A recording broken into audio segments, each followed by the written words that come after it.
So the first point is serverless is no servers to provision or manage. Serverless should scale with usage. So as your usage goes up, it'll scale up. As your usage goes down, it will scale down. Availability and fault tolerance is built in. And then point 4, some people don't believe this anymore, but I still believe this. I believe that you should never have to pay for idle. So there are some services that are labeled as serverless, but they still have a monthly minimum. My thought is if I have like a dev environment that's getting very little to no traffic, I shouldn't have to be paying those monthly minimums. And then finally, in a lot of this discourse, I've seen people saying the word serverless, but they really just meant functions as a service. In AWS terms, this would be AWS Lambda. To me, serverless is more than just functions as a service. Functions as a service is a big part of serverless, but it's not all that serverless is. So here's some high-level themes that I've seen in these posts, and I just kind of wanted to address all of them, give a little more nuance, and then give you my opinion. And then I hope to have conversations afterwards. So the first one is cold starts. This could be its own talk. People love to complain about cold starts. A lot of folks who are new to serverless, even including folks who are super experienced DevOps engineers, such as my former manager, have this preconception that cold starts are just a deal breaker to having an application. So my general unsolicited advice is you should learn how the service that you're using works. You should learn what it's good at, learn what it's not good at, and then you should use that service for what it's good at. So let's follow my advice here and talk a little bit about what a cold start is. This is stolen from the AWS Lambda docs. They have a very lovely, very high-level overview of what happens when a cold start is going on. So first step is they need to download your code. Then we need to start a new execution environment. Those two steps are the two things that are what's considered a cold start. Then after that, it will need to execute your initialization code. This is the code that's outside of your Lambda handler. And then it will execute your Lambda handler. And the thing that I love about AWS Lambda is it goes through all this stuff. It looks to see if it's still getting requests. If it is, it will reuse the execution environment. So subsequent calls will not have that cold start penalty. So let's talk real quickly about some things that can affect cold starts. The programming language that you choose. So compiled languages like Java and .NET will take a little longer to provision, so your cold start's going to be a little longer. Other languages, more interpreted ones like Node.js, Python, will have less of a cold start. Then your package size. I think just in general, best practice here would be keep your code size as small as possible. You should probably do this in or outside of Lambda, but like if you don't have dependencies, get rid of them. If there's less code for the Lambda service to download, it's going to go a lot faster. And then finally, your startup logic. This is a little nuanced here because it is best practice to initialize your AWS SDK code outside of the Lambda handler and to initialize any variables or things that you're going to want to reuse in subsequent runs. Here I'm not telling you to not do that, but I am saying be aware that the first time that Lambda function's invoked, that it will need to run that code, so it might take a little longer to get started the first time. And then here's one of my favorite quotes from Claude Shams. I've seen him say this numerous times, but this was a tweet that I was able to catch. He says that we often bike shed on Lambda cold starts without appreciating how long it takes for auto-scaling to kick in and full VMs to warm up when running outside of the Lambda world. Cold starts are graceful degradations when compared against rejected connections. Lambda is just beautiful. So my opinion here with cold starts is I think they are a very real thing. I'm not going to say, you don't need to worry about them, but there are a lot of things that you can do to mitigate them. And I do think that a lot of times people will very much overemphasize the impact of cold starts without even educating themselves on how it works. So I would respectfully ask that you don't be one of those people. Let's get to point 2, vendor lock-in. So this is not AWS. I liked Cloudflare's definition of vendor lock-in a little better, so I put that up there. And I do think that vendor lock-in, it really goes beyond just your hosting choice. We talk about it a lot when we talk, in terms of, where we're hosting our code. But lock-in also exists in other places in software. Like, for example, if you pick a programming language, like if I pick Node.js, then I'm going to be locked into a degree into the Node.js ecosystem and the toolings. It's possible that I live in a bubble, but I will say in my bubble, I don't hear people talking about that as much. So here's how I generally like to think about it. This Jonathan Baker guy said it way better than me. He said that some people see vendor lock-in. Other people, like me, see a rich and well-integrated ecosystem of products and integrations that make solving business problems so much easier. So yeah, I saw that and I thought, this is exactly what I'm thinking, written in a tweet. But my main opinion here is I think with lock-in, it's always a trade-off. I don't really think that I'm qualified to tell you what you should or shouldn't do. Just realize that, on the one hand, if you're leaning on managed services, you are getting the advantage of being able to offload things that you need, like servers, to run an application on cloud providers such as AWS, and then you can focus on other parts of your app.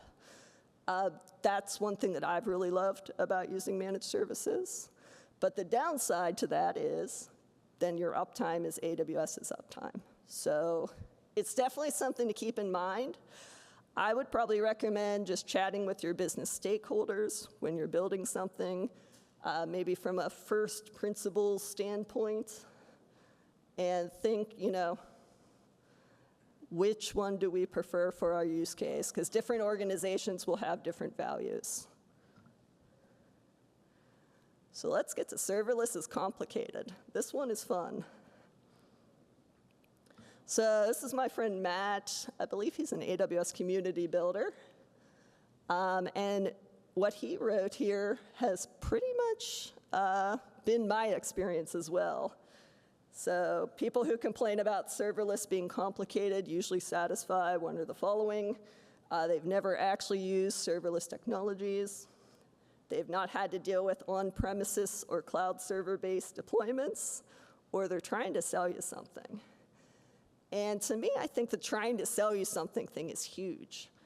Any time that you see someone with like a very, very biased, strong, polarizing opinion, I always like to look and see, what are their incentives? Like, for example, I won't say the website because I don't want to amplify it, but there's a website that's like, here's why serverless is terrible, and here's all these stories.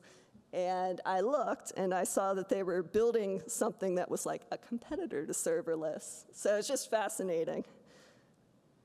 And another thing that I would add on to this too, for point 1, have never actually used serverless technologies, or maybe they haven't used it recently. One of the real pros of managed services is a lot of times the people that are building those are constantly improving the performance. So if we go back to like Lambda cold starts in 2017 were much longer than they are in 2024. So that may be one thing to keep in mind. So in terms of being complicated, let's look at some architecture diagrams. So this is what a serviceful REST API might look like on AWS. So we've got an application load balancer, an EC2 instance, and a database. Pretty simple. Only 3 boxes, nothing else, right? Well, there's a second non-official architecture diagram.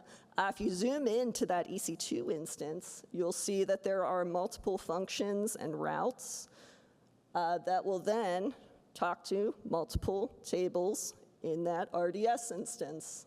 And it also has multiple relationships amongst the entities. So there is a little bit of like moving parts that are not exposed.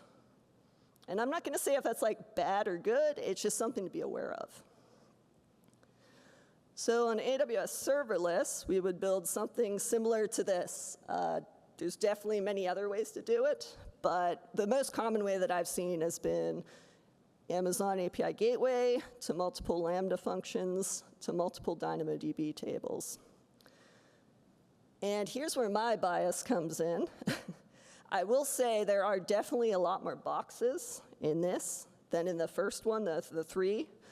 But personally, I tend to prefer this because you get what you get. These are all your moving parts, and there's no like secret second diagram that you need to think about.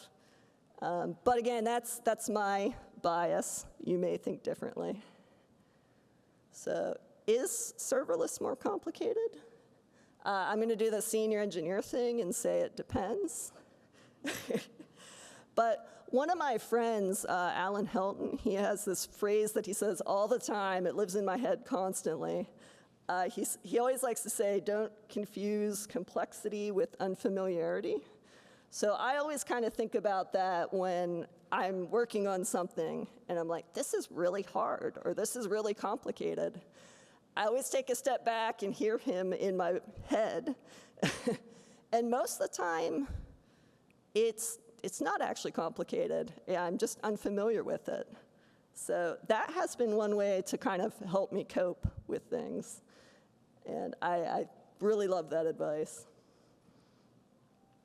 So let's get to serverless is expensive. So you don't have to search too far to find these horror stories about, serverless billing. And I will say first off that I don't think any individual should have to be put in this position. That is very scary to have a huge bill like that just seemingly out of nowhere. But to contrast that, I will say with great power comes great responsibility. When you do choose to go serverless, just know that serverless can scale super high. And a lot of times, serverless is a pay-per-use billing model.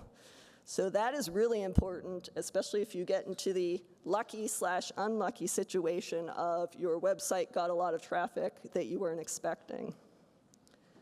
So here I would say maybe just, well, I guess first off, keep pricing in mind when you're architecting a new system. That's good advice for serverless or non-serverless. But yeah, definitely do that. And then have some sort of like observability in place. So if you do get lucky and get a lot of extra traffic, if you happen to have a budget ceiling that you want to hit, then you can use that observability to determine, okay, I got to hit my kill switch to shut this stuff off because I don't want a $96,000 bill. I think the key here is you really need to be aware of this up front, because if you don't think about it and then you get that surprise bill, it's already too late. And then this is one of my favorite ones. Amazon Prime Video on their blog, they published this. And a lot of people who are really anti-serverless love to point out this blog. And like the long and short of this is Prime Video, they had this monitoring service that was built using AWS Lambda and step functions. I believe it was more like a microservice-y architecture too. And they found that when they converted it over to a more like monolithic EC2-backed service, that they were able to save 90% of their costs. And honestly, I read this blog post, and I found it super fascinating. A lot of times, serverless haters will love to point this out of like, here's the thing to get you to hate serverless. Even Amazon hates it, and they invented serverless. But a lot of them are surprised when I say, you should totally use the best tool for the job. And if you have the resources to manage servers, and it saves you this much money, you should definitely be using EC2. So final thoughts here. Going online and complaining can be therapeutic. It could be like a nice, outpouring of your emotions, but it's not really pragmatic. It doesn't really change things to make them better. So I would encourage you to do something instead. And some ideas that I have is, if you had a bad experience with serverless, give that feedback to the vendors. I can speak for AWS and say that their service teams love that feedback. They don't always listen, but they love the feedback. So definitely give it to them if you can. You could build tools yourself and open source it. I've seen folks even at this conference talking about stuff that they've done, which is amazing. And another thing, too, that I really love seeing people do is if you're building stuff and you're stumbling on something, maybe write a blog post and share it with the world. It's not really about like wanting to be viral or internet famous. It's about wanting one person to read that blog post and not suffer the way that you did. And my friend Benjamin is much better with words than me.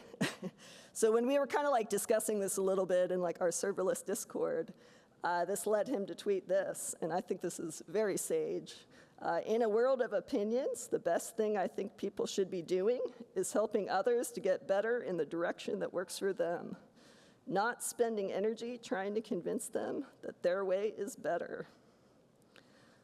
So, yeah, I think that's kind of my new approach. I'm very much a serverless person, but I'm open to hearing other opinions and learning from each other and having dialogue. And I do think we may not always agree in the end, but I think it's important to talk to folks who have different opinions than you, because you may learn something from them. And along the lines of that, if you are brand new to serverless, just curious, or if you're someone like me who's done serverless in production for 8 years, I'd like to welcome you to join us in the Believe in Serverless Discord. It's a great group of folks, and we do talks, we do a lot of stuff. If you just want to join and hang out, if you just want to lurk, everyone's welcome. So I think that's all. So thank you for listening.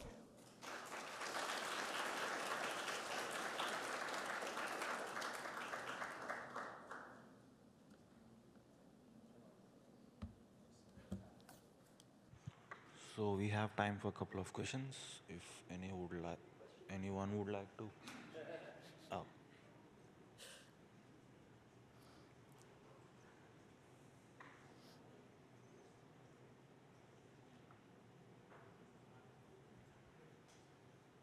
There's one. Oh, thank you. Oh, thank you. Wonderful talk. Quick question. Do you have a recommendation for warm-up on ALB? Like thoughts around that? Because sometimes we're not sure what happened in our application, but we're just guessing, oh, maybe that could be the source. And depending on the size of the application, best practices around that. Yeah. You mean like ALB to Lambda, or just ALB in general? Maybe ALB in general. Yeah. Oh, okay. Yeah, honestly. Or both. Most of my experience with ALB has been in front of Fargate, which is serverless-ish. I would say it's on the spectrum. And yeah, I can't speak to it a lot. I do like that there's not like a very short timeout for them, because sometimes it takes, a lot of data processing and stuff, and it takes a while to come back with a response. I'm trying to think how to get started. I mostly just jumped right in and learned on the job, so I'm probably the wrong person to ask.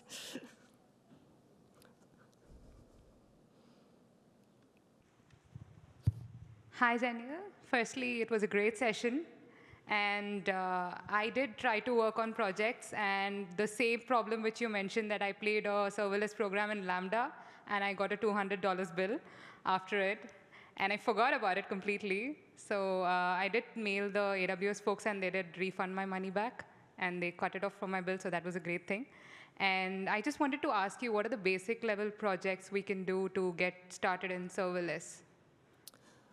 I would have to say, it's been a while since I've went to this website, but there's serverlessland.com.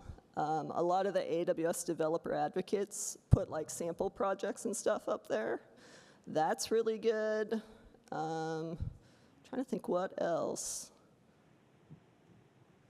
That's all I can think of at the moment, though. But yeah, glad to hear that they were able to sort out your bill. That's very scary. Thank you.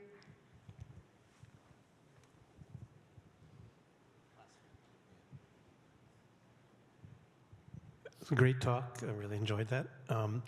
Just want to actually add, you had the slide that showed the sort of the inside of the EC2 instance, and you kind of showed the application code. But the other big thing that we found is you have to manage that EC2 instance. And if you have a compliance environment, you're responsible for the compliance of all the packages that are on that EC2 instance. So the complexity is way higher when you're using EC2 instances. Yeah, that is a great point. I missed that part. You do have to do your own patching, so thank you, Robert.